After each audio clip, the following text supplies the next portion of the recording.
Hey, what's up, guys? So before I go into my review of Furiosa, I think it's important for me to address something that's going to affect most of the young content creators in Kenya. I was just going to see the movie and then I was coming back and then I opened Instagram and then I see all these letters that the top content creators in Kenya, they got a letter from Kenya Film Classification Board, which tries to imply that what they are creating should go to the classification board before it's uploaded. Now that's a very interesting concept because my understanding of the Kenya Film Classification Board is that they're there to classify movies. They're not that, the law doesn't cover podcasting, it doesn't cover blogs, it doesn't cover YouTubers. Now, here's the thing, and here's the thing that really triggered me. It's because in order for you to get a license, for example, you do a 1 hour stream, and they look at that like any other ordinary movie, you're expected to pay around $60. Yeah, it's roughly $50 for a 1 hour video. Now, there are a lot of video content creators in Kenya, and there are a lot of, okay, let me just keep it real. I'm trying to be polite. I don't understand what the fuck these people are thinking. I honestly don't understand what the hell these people are thinking, because we live in a very weird country whereby we have a very weird government. Hypocritical, I think, is the right word to use, because on one hand we have the president going to Atlanta. Terry Perry, actually before he even went to Terry Perry Studios, he actually met content creators and he was like, he wants to stimulate the creative industry in Kenya. He wants to stimulate the content creators in Kenya because that's one avenue to create jobs, and the long game is to actually get more taxes from these people. But in order to get there, you have to stimulate the creative industry. So the president has always been on the positive side of that. He has always been that guy who is positive about young creative content creators in the country. And so he recently went to Atlanta, Tyler Perry's studio, because again, big on content creation, big on the creative industry. He went there, saw the studio, went with some people. I thought that most people who went there were not supposed to be there because those were not the right people to be there. For the president, it's okay, and the family, that's fine, because it opens his head, it's his mind on just how a studio might work or how the industry might work.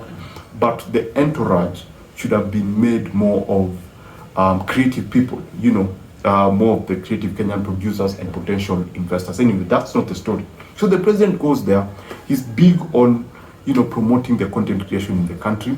Then, on the same day, a few hours later, let's say less than 24 hours later, the Kenya Film Classification Board sends out a letter to content creators, the big ones, that before they upload any content, it should go through them. Basically, what you are seeing here is two things. They're trying to kill, on one side, you have the president who's trying to promote the content creation environment. And on the other hand, you have a part of the government that's supposed to be in charge of an aspect of film, not even content creation, film, is going hard into killing what is the president is trying to grow. How many people, let me give you a very good example.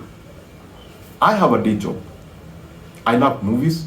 I make short movies, and I've actually even worked with classification board because I've sent my movies to the classification board, my short movies. Now, in relation to this YouTube channel, I didn't create this YouTube channel because I needed to make money out of this YouTube channel, because as I said, I have a job. And my objective here is to create movie reviews because number one, I love movies. Number two, I'm a filmmaker. I want to learn from that. You can only learn about film through watching other movies. Number three, I don't get paid for this shit. I have like around 600 subscribers as of now. I have like 600 subscribers, and that's not something that I feel like I'm working towards. I'm not working towards getting a million subscribers so that I can make $1 million. No, my objective is to learn about film as much as possible. And one of the best way to actually learn about film is to vlog about film, talk about film, criticize film, talk about pop culture, talk about these people. The more you analyze a film, the more you understand. So I don't do this as a job. I do this for fun. I do this like any other person who would go like, I like cooking, I want to create a video about cooking. I have this new recipe, I need to create this new video for recipe. It's not a film, it's not a movie. It's people vlogging, it's people recording their life, it's people recording what they love to do. And now, because I do this, now in order for me to actually, in order for you, an example being Furiosa, the movie that I just saw. The movie it was released yesterday, yeah? So I just saw it this morning. And so in order for me to upload that video, it would mean that I'll come, record this, edit it, then send it to the film classification board. Remember, I'm doing this for fun. Pay them. And now I'm not making any money from this. Pay them to classify it, and then they send it back to me so that I can upload it. Now remember, at the same time, there are these million other people who are sending 1 hour videos, 20-minute videos. There are people who are vlogging about the most random things in the world. They're all there. So it may take a month or 2 months for actually my video for Furiosa, which was released yesterday, to actually come on this channel. Second thing, what? Now, having said that, let's say focus. And this has nothing to do with the president. It might, but I don't think it has anything to do with the president. It's just the government, the people that have been, delegated to do some of these things. They're just trying to find a way. There are people within this system, with this government, that are trying to find a way of muting the youth, the young people in the country, because now you'll not be able to actually say what you need. You will not be able to say anything you want to say about the video, because if you send it for classification, they can easily say, no, we've banned your content goes against our whatever, so we've banned it, you cannot show it. So freedom of speech will die if this exists. Apart from that, why would anyone pay in order to record what they do in life generally? Because the intention in the first place for most vloggers is not to make money. It's just to put their lifestyle out there. For lifestyle people, they just want to put their stuff out there. So now we are expected to have this third party.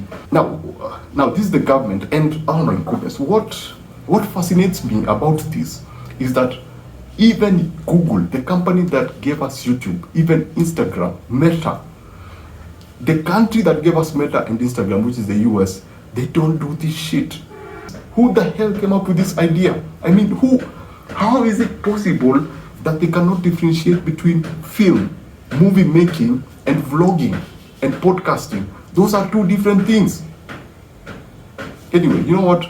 I'll just start complaining, but yeah, if we let this happen, we might be living in a world where it will be more like one particular Asian country, whereby people don't have freedom to actually talk. People don't have freedom to express themselves. People don't have freedom to create. People can't literally create. This is while the president is here trying to say we need to help these young people. We need to create more jobs for these young people. There's one side of the government that's saying no. We need to censor them.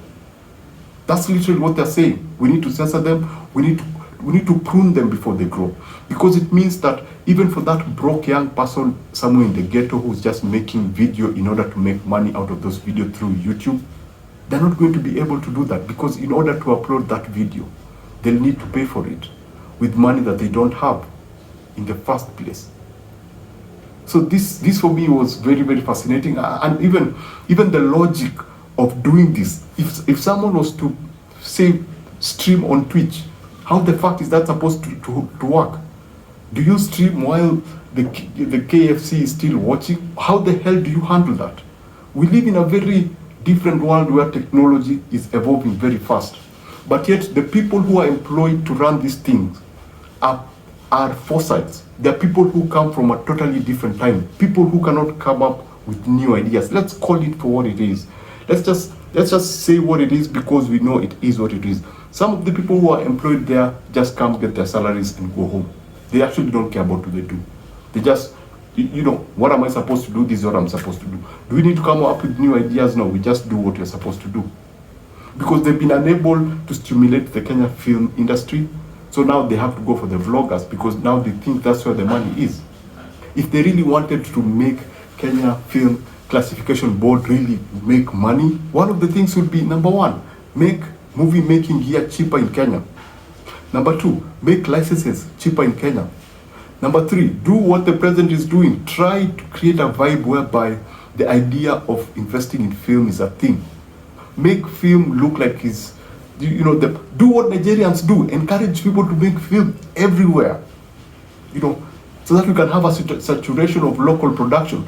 Then that way, it will be easier for the Kenya Film Classification Board to actually tell these filmmakers to bring their films for them to classify. Then they'll make money.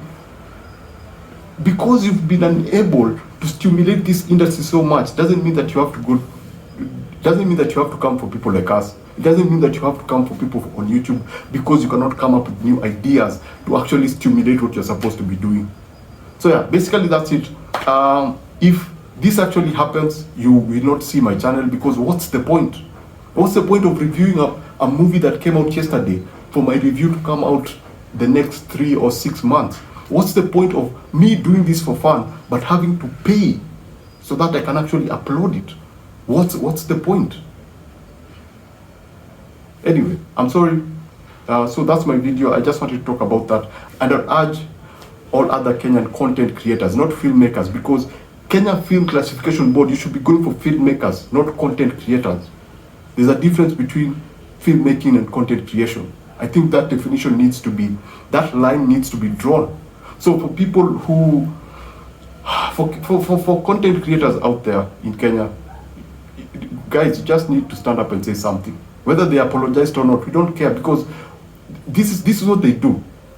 Either they are going to do it, or they're testing the waters to see how fast they can push this, or they're trying to poke the bear, see what it does. Does it fight? No, it's not going to fight back. So let's just implement it.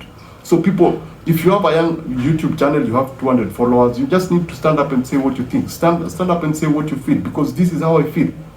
I mean, I review. The sensibilities of being a movie reviewer is based on releasing your review as early as possible. Because, for example, Atlas, if my Atlas review was to be released next month, how relevant will it be? Anyway, you know what? Basically, thanks for watching this. If you're new to my channel, I review movie, pop culture, I talk about pop culture. Give the young people a break. It's okay to be greedy, but be greedy at the right time. This is a very young industry. Even the film industry is very young.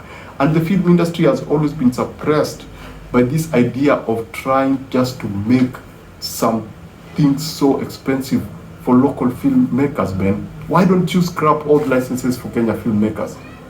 Then you'll see how just the idea of film will explode. Why don't you say that we encourage filmmakers to upload movies on YouTube? Then ask them, before you upload your movie on YouTube, you need to take it to the classification board, because it's a movie. It's defined as a movie. It went through production. It went through a group of people who actually, there was a story that was written, and there was a story that was written. It was short. There's a script. There are editors, there are directors, there are producers, there are makeup artists. It's a proper production, rather than going for vloggers and YouTubers. Yeah, make it easy for filmmakers to work on YouTube. Make it easy for filmmakers to shoot film, and then encourage them to use YouTube to create communities, and then come for them and then tell them they need to pay those licenses. But don't touch the YouTubers. Just leave the ordinary YouTubers to be. Let the vloggers be. Anyway, you know what? I'm tired of this. Thanks for watching this. If you're new here, I review movies. I already said it. Remember to always watch what you enjoy and enjoy what you watch. I'll probably see you at some times. I don't know. I'm just about to review Furiosa. So if you're still here, you can go watch my previous movie reviews, and you can actually just wait for Furiosa. Thanks for watching this. See you on the next one.